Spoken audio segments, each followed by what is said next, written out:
Friends, ఈ రోజు ఈ అందమైన రంగవల్లిని సులువుగా అందంగా ఎలా వేసుకోవాలో చూపిస్తాను. 9 చుక్కల నుంచి 5 చుక్కల వరకు మధ్య చుక్కలు.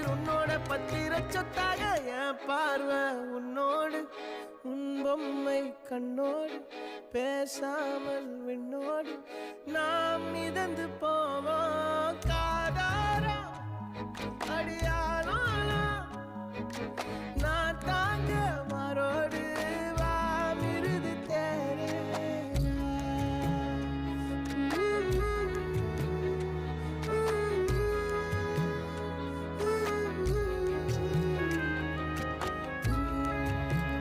ఈ అందమైన రంగవల్లిని సులువుగా అందంగా మీకు నచ్చిన రంగులతో వేసుకున్నాను. ఈ వీడియో కనుక మీకు నచ్చినట్లయితే లైక్ చేయండి, షేర్ చేయండి, కామెంట్ చేయండి మరియు నా ఛానల్ని సబ్స్క్రైబ్ చేయండి. ధన్యవాదాలు.